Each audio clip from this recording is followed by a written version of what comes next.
Parlons Drummondville avec le maire Alexandre Cusson. Monsieur le maire. Bonjour. Bonjour. Comment ça va? Ça va très bien. Oui, écoutez, gros matin. Ça peut pas aller mal. Hier, on avait la présence de Jennifer au conseil municipal.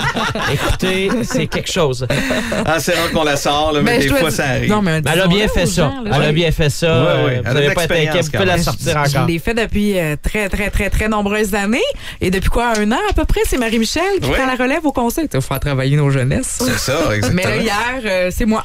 Ben, tant mieux. On est très contents de très heureux de l'accueillir. On a évidemment quelques sujets à parler ce matin, comme on le fait au lendemain de chaque conseil, comme ça, pour revenir un petit peu ce qui se passe dans notre belle ville de Drummondville. Tout d'abord, parlons peut-être du Mondial des cultures. Encore une fois, la ville va participer, va investir cette année dans le Mondial. Oui, alors on a confirmé la subvention annuelle. Donc, pour verser la subvention, il faut un protocole.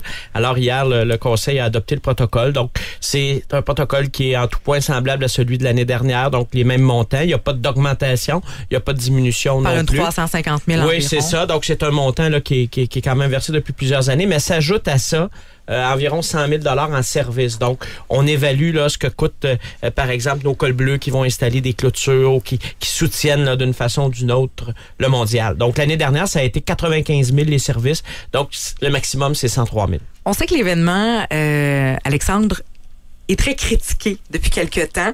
Sans faire le procès du Mondial des cultures, c'est vraiment pas ça, mais en quoi la ville appuie l'événement? Pourquoi vous dites, OK, oui, on embarque encore cette année? Qu'est-ce qui vous motive? On a à Drummondville un événement majeur, un événement qui, si on regarde là, les événements qui se passe un peu partout l'été au Québec, un événement parmi les plus reconnus, donc qui amène des gens de l'extérieur. Je pense qu'il faut qu'il se transforme. Ça, je pense que même les gens du Mondial le savent. C'est un événement qui a plus de 35 ans. Je vous rappelle que le Carnaval de Québec, il y a quelques années, le maire Labombe s'est choqué, il a mis tout le monde dehors, puis il a dit, on recommence parce que survivre dans l'événementiel, c'est pas facile. C'est vrai. Quand le Mondial a été créé, Internet n'existait pas.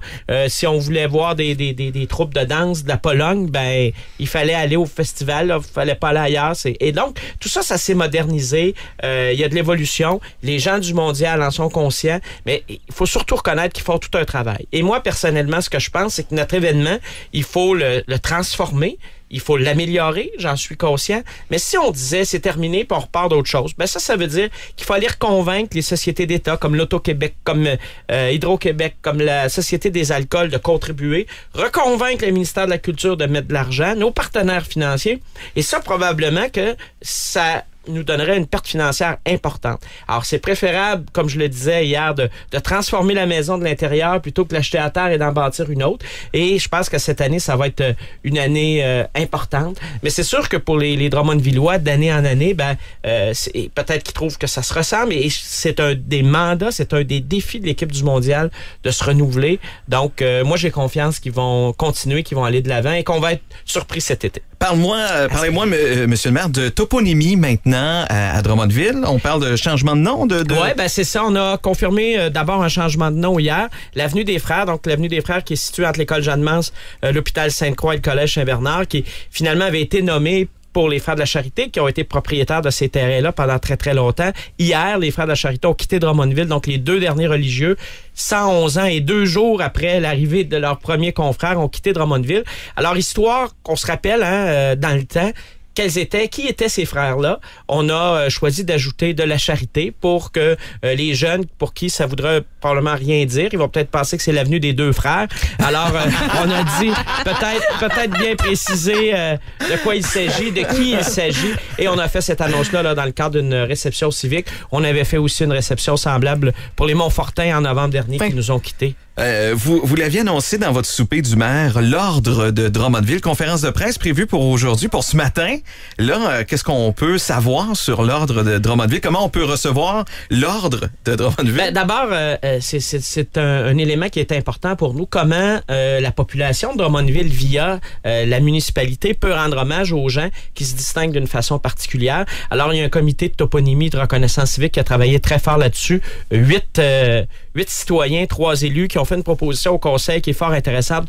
Donc, l'Ordre de Drummondville comptera 2 niveaux. Donc, les gens pourront être reconnus d'abord pour, je dirais, quelque chose de plus ponctuel, quelque chose qui s'est passé au était nommé la journaliste de l'année au Québec. Et on pourrait dire, on veut le souligner, donc on fait une reconnaissance de ça. OK, préparez ma plaque.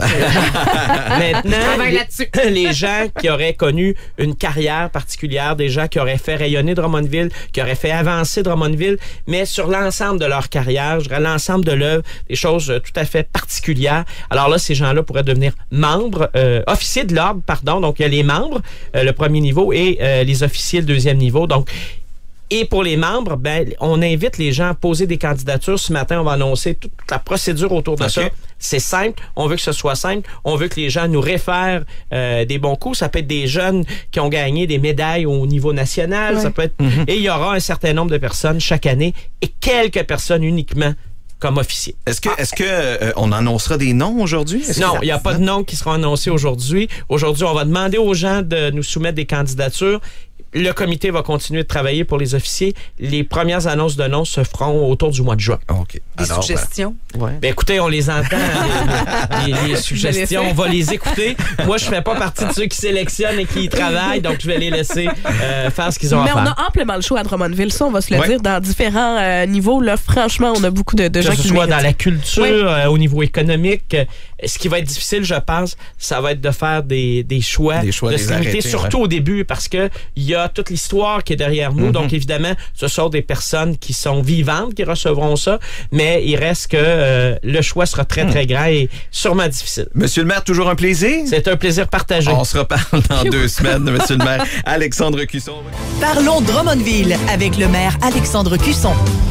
C'est notre rendez-vous bimensuel ici au 92.1 Énergie Drummondville. À chaque 2 semaines, on reçoit le maire de Drummondville, Monsieur Alexandre Cusson, qui est avec nous ce matin. Bon matin, Monsieur le maire. Bonjour.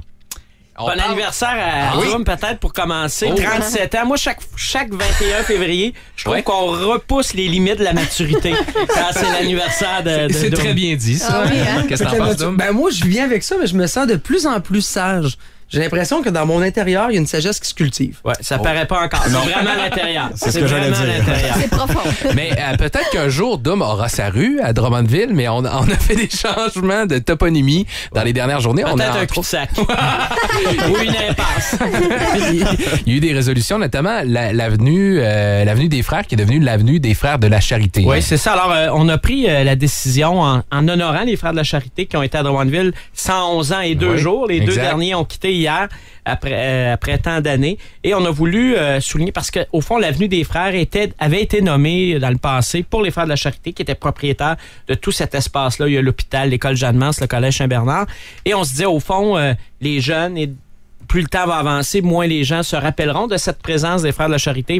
Les jeunes penseront peut-être que c'est en l'honneur des 2 frères. Alors, on a voulu vraiment marquer l'histoire et se rappeler en l'honneur de qui cette rue-là avait été nommée. Et au souper du maire, vous aviez annoncé aussi que l'édifice de la bibliothèque va être l'édifice Français Nourret Jutra. Pourquoi? Alors, parce que faut dire que c'est un édifice où il y aura beaucoup de culture. Hein. La bibliothèque publique, mais aussi la Société d'histoire, la Société de généalogie. Il faut se rappeler qu'à son arrivée en politique municipale en 83, le premier dossier qu'a eu Mme Nourret-Jutra, c'est la culture. Ici, on regarde ce qui s'est fait dans son mandat à la mairie en 26 ans, mais aussi dans ses mandats à la MRC quand elle a agi comme préfet. Ça a été de façon remarquable un essor important de la culture.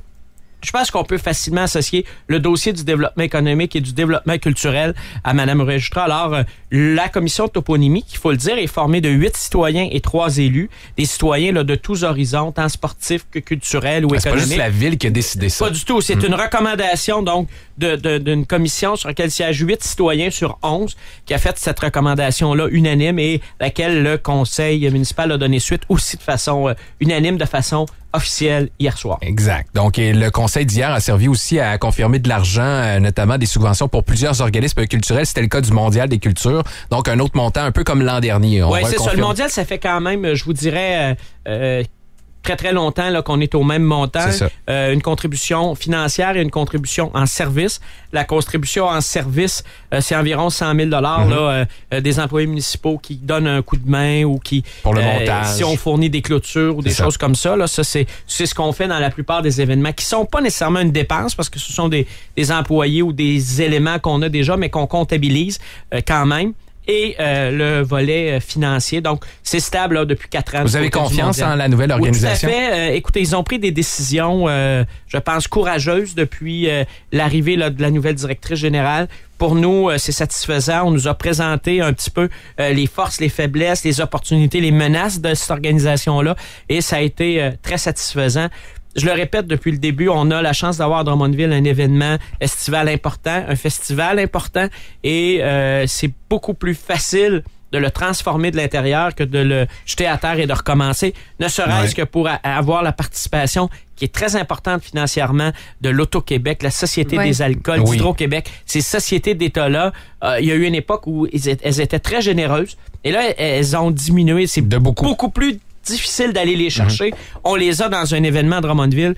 Donc, aussi bien l'améliorer que de dire on jette le bébé avec l'eau du bain. Exact. Et on fait des grosses rénovations à l'usine de traitement des eaux là, pour les prochaines années, si on peut dire. Au fond, c'est un projet majeur, mais il y a des éléments... sous-projets, ça. C'est ça. Entre autres, les travaux majeurs, 6 millions de dollars au surpresseur Saint-Nicéphore. Un surpresseur, écoutez, je suis loin d'être un ingénieur ou un technicien. C'est pour la pression de l'eau. Mais j'ai bien compris que c'est pour la pression de l'eau. Quand on est rendu à une certaine distance de l'usine, c'est ça. Il faut repousser cette eau-là, il faut lui redonner une certaine vigueur. Et ça va avoir un effet positif sur la pression dans les secteurs sud, donc Saint-Philippe, Christ-Roi, ce coin-là, et vers Saint-Nicéphore. C'est important. C'est un projet de 6 millions, mais il faut se dire qu'on attend et on espère, et je vous dirais que les chances sont très, très bonnes, qu'on obtienne un financement là, de 83 % là-dessus des gouvernements, donc du fédéral et du provincial. Ouais. Et en terminant, M. Cusson, on est convoqué la presse en fin d'avant-midi pour l'ordre de Drummondville. Est-ce que vous avez annoncé aussi à votre souper quelque chose pour reconnaître les grands Drummondvillois, finalement? Est-ce qu'on pourrait avoir un petit Oui, on a créé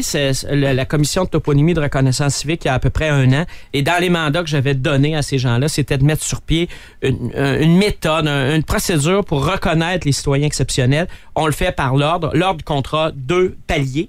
Donc, on pourra être membre de l'ordre si dans la dernière année, les 12 derniers mois, on a accompli quelque chose de spécial et que quelqu'un a posé notre candidature. Alors, ce matin, on va surtout dire aux gens, soyez à l'affût, dites-nous si quelqu'un dans votre entourage a fait quoi d'exceptionnel au cours de la dernière année, sans que ça peut être très isolé, très ponctuel. Et les officiers de l'ordre, là, c'est vraiment l'ensemble d'une carrière, le fait que ça a duré dans le temps, et etc.